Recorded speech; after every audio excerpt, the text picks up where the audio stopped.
Hi, welcome to the Recovery Daily Podcast. I'm your host, Rachel Abbasi. I'm a grateful recovering alcoholic and stroke survivor. And yesterday I had another sign encounter. Okay. Every once in a while, I kind of forget that I am doing this little sign game. And yesterday I was walking Autumn again and I was like, okay, let's do it again. John, you're always so good at sending me signs. Send me another sign. Just send me another sign. And I bet you I'll get it right away. So I don't know. I don't know. I feel ridiculous, but it's fun and it's making me feel um like there's a greater purpose in the universe, and I need that right now post stroke. So anyway, I had gone to the pool yesterday with a couple sober friends, and I believe I told you that. And I had recently bought a bunch of pineapple stuff. So pineapples, I think I told you this too, for you longtime listeners. When my first business trip sober, I stayed at the Pineapple Hotel in San Francisco. And so I was able to get through that whole week on my business trip sober, even though I battled internally. I battled this, nobody would know. I might as well drink, nobody would know.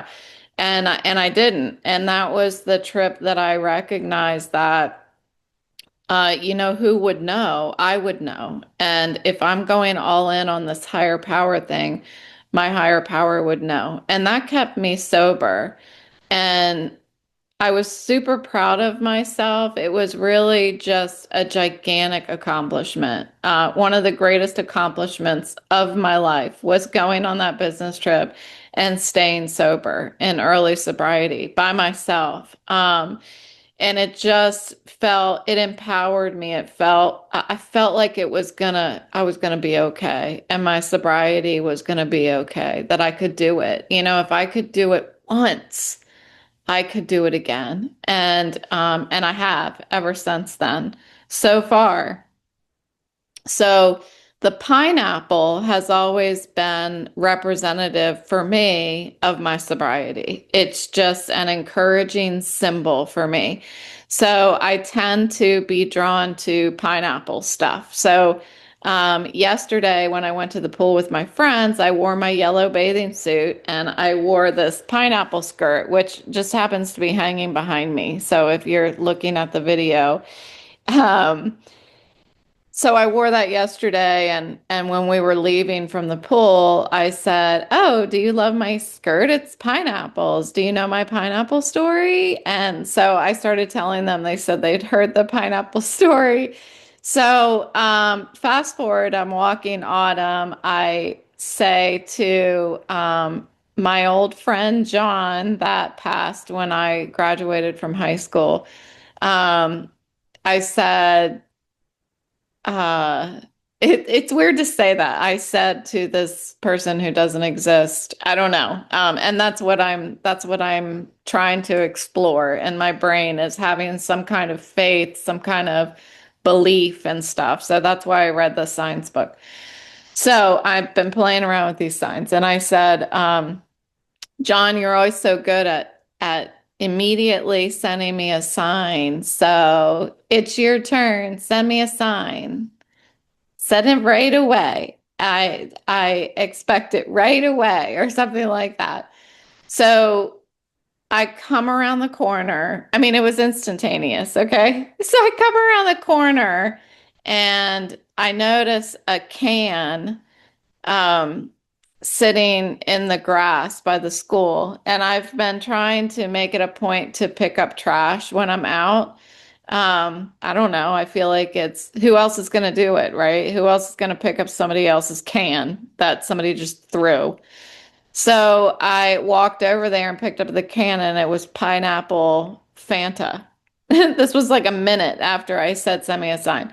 So it was pineapple Fanta, and I was like, All right, maybe. I don't know. Maybe John is proud of my sobriety. I don't know.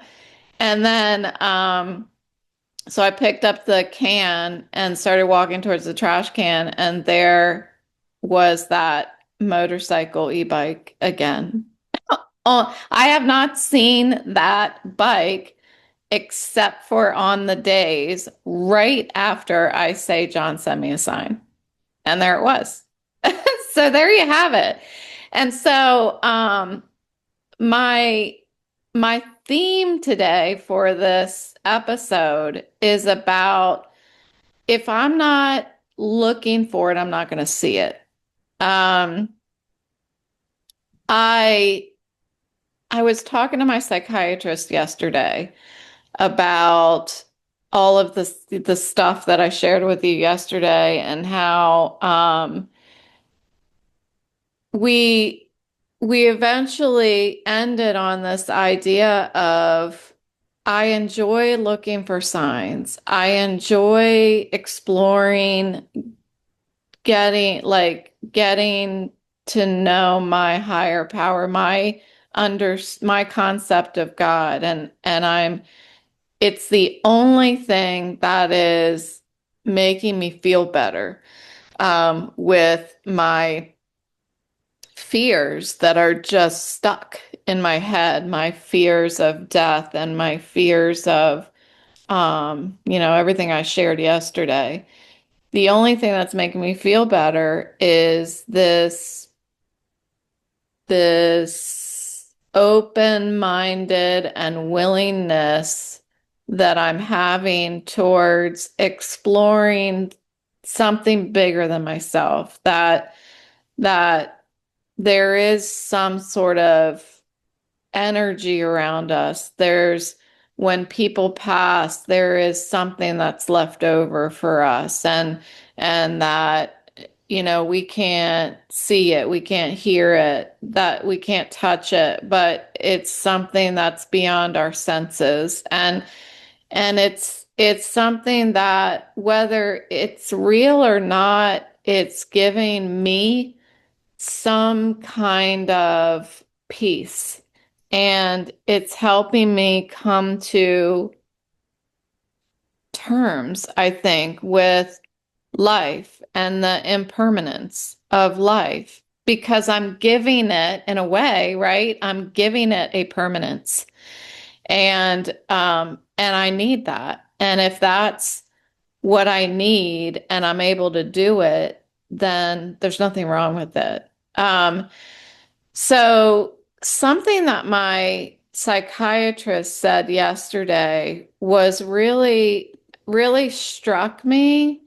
And what she said was, I wrote it down. She said that, so I was talking about my father-in-law yesterday, my late father-in-law, and she said, like, I said, I really miss him. I started crying and I said, I really miss him. And she said, is he really gone? And I was listening to her, but I was being very dismissive in my head of what she was saying. Like I heard her, but I was just like, whatever you're saying is whatever I want to believe. It's creating an understanding. And I'm just not what I told her is I'm not sold on that. I hear what you're saying and it's comforting, but I'm not sold on it that he still exists. But then she said this, she said, there is like, he still exists in you. There is parts of him that are left over in you. And I thought that struck me because I've had this thought about energy and like energy is all around us in all these different forms. And whether, it's like heat and I don't, and movement and all of these things that we in our language have chosen words for. Okay. And And I've had this like feeling about when somebody passes, for example, my father-in-law. I remember before he passed, it was like maybe a week before he passed, I got to sit with him and I was just mesmerized by his eyes. I was looking at his eyes and I was like tracing his eyes. I was memorizing the color of his eyes and what they looked like because I knew he was going to pass. And I wanted to remember forever what his eyes looked like when there was life in them. Um, and he caught me looking at him and he winked at me. And so we just smiled at each other. But what I was thinking when I was looking at his eyes was there is an energy in him that is going to be gone. And it's just going to be his body left. Like there's not going to be any fuel that's in his body, if that makes sense. Like the energy is going to be gone. And that energy behind his eyes is going to be gone. And what my psychiatrist said yesterday made me think about that energy. His energy now is active within me. His energy still exists as it is generated through me instead. Um, it's like I'm generating his energy on his behalf. And the fuel is my love for him.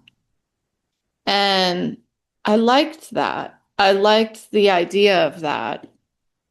Um, it supports my need to have some sort of permanence. Um, and it also supports this idea of if I'm looking for something, it exists, I'll see it. If I'm not looking for something, I may not see it. You know what I mean? So it's kind of like when you're looking for signs, and what initially brought this up was my mom last week said I was talking to her about signs and honestly afraid that she was going to think I was ridiculous or crazy. She said, I am not crazy. I said it. I told you guys, I said it like 5 times. I know you're going to think I'm crazy. I'm crazy. I'm losing my mind. And she was like, you are not crazy. So, but what she said is when you're looking for it, you'll see it, you know? And I was like, yeah, you're right. But yesterday with my psychiatrist, I was thinking, if I'm not looking for it, I'm less likely to see it, like the opposite. So this morning, the daily reflection was what I heard was that these signs or this presence of God, this higher power presence, it's always there. It's ever present. And I just, I have the simple decision to look at it or look away from it. I can choose to cultivate that awareness, that presence, that, yeah, awareness, the perception, the mindset, whatever word you choose for it, I can choose that so that I receive divine nudges or, signs, and they don't slip slip by me unnoticed. If I am out walking my dog and I have this mindset of I'm being one with nature, I am being one with the universe, I am just a small piece of a gigantic energy that is really just one energy. Like yesterday, I said something to the effect of, together we are a higher power greater than myself. If I go outside with Autumn and I'm thinking that, I have that mindset. If I start my day with my morning meeting, I start my day with gratitude, I start my day with that mindset that I've had the past 2 days, which is like, okay, I'm ready for my download.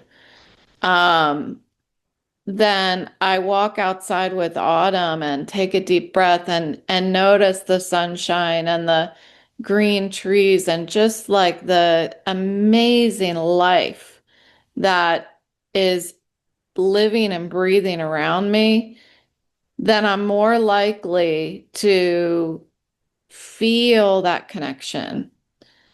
If my mind is expecting to collect or notice signs, then they are more obvious to me. So, what I feel like is I'm almost doing a rewiring of my brain, almost like the neuroplasticity thing, but it's in the way of being more aware. It's opening up a part of my brain that I really have ignored or been um, maybe embarrassed or avoiding thinking about.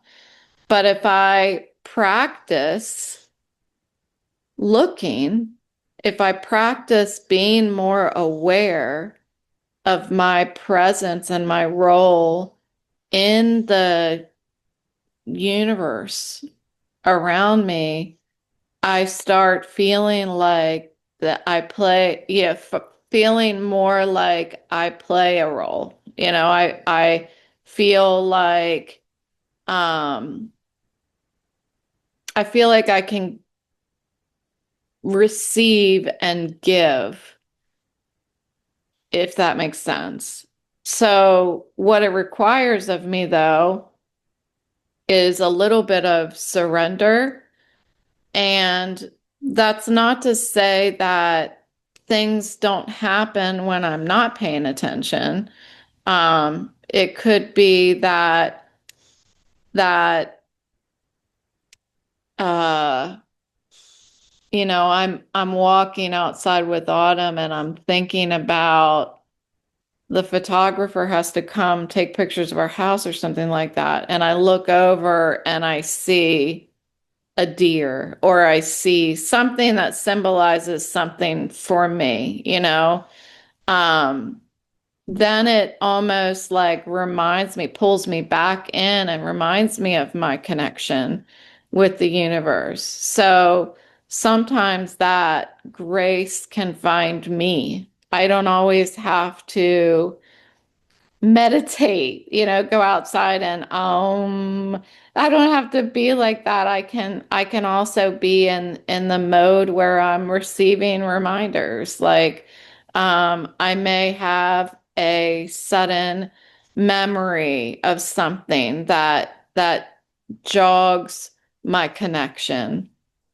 Um, I may be sitting in a morning meeting and hear somebody share their experience, strength, and hope, and it resonates so deeply with me, something that they said, and then I'm pulled back in again.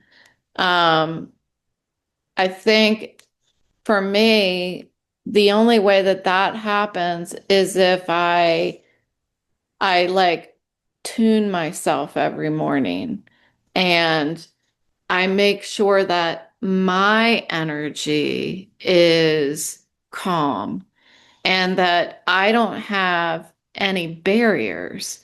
So, barriers would be resentments, barriers would be fears.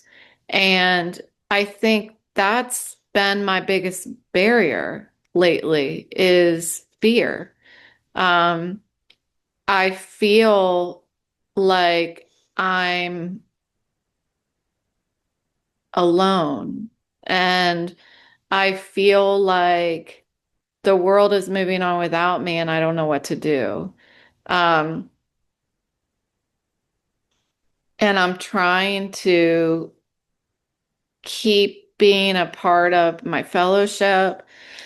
I'm trying to connect with other people in recovery so that I can continue that motion and not isolate myself, continue my motion and recovery, continue the cultivating the awareness and the openness and the willingness. But fear, it just keeps like sticking to me. That's the best way I can describe it. It's like I just keep getting caught in this web of fear. Um, so where am I going with it? I don't really know. I don't really know where I'm going with it. I think it's simple. It's just hard to do. Um, if I show up for myself every day and I pray and I meditate and I am very thoughtful about my daily decisions and I don't let fear and anger and resentment stand in the way, I can remain open.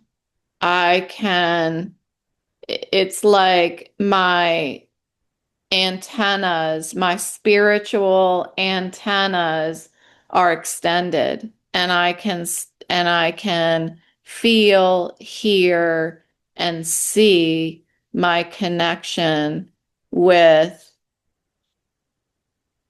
that which is around me.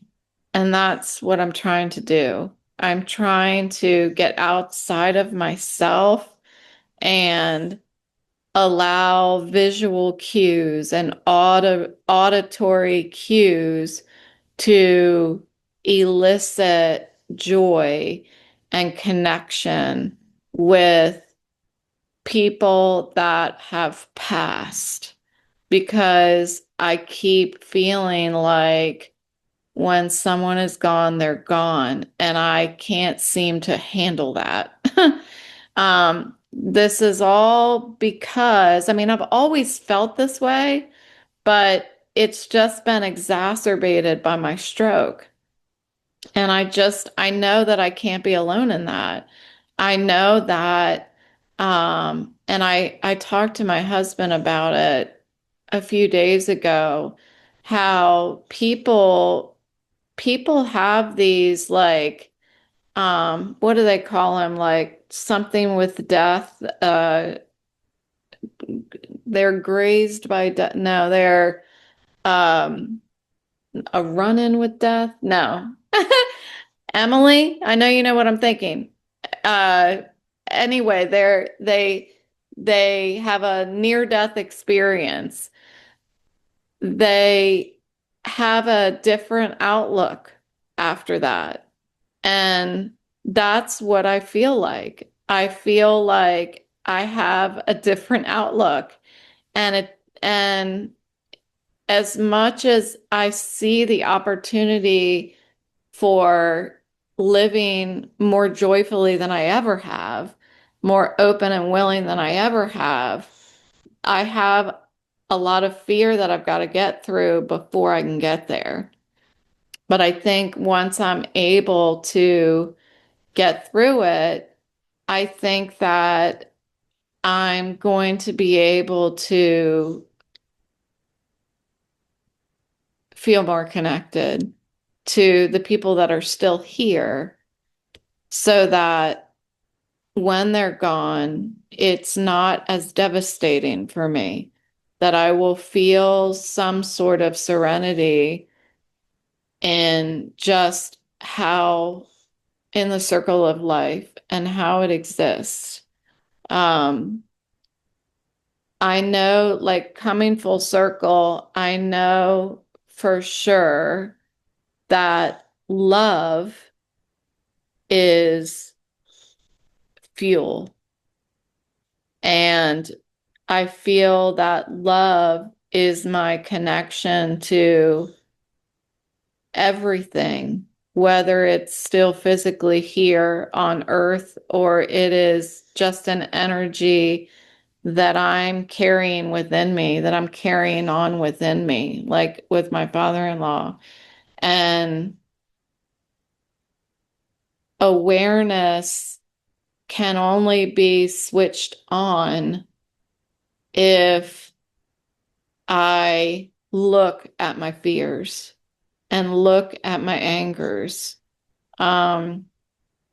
If I do this right and I'm open and willing, I'll never feel alone.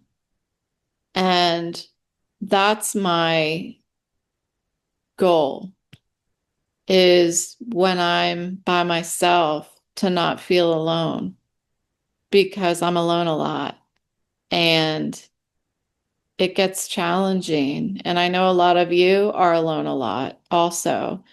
And I know that it can get challenging, but if we can remain willing, that signal is out there. That signal is strong. I just have to be able to tune into it. And and so that's what I'm going to work on. I'm going to continue to work on it every day and keep talking about it. So thanks for joining me today. Thanks for listening and not thinking that I'm crazy. I'll talk to you tomorrow.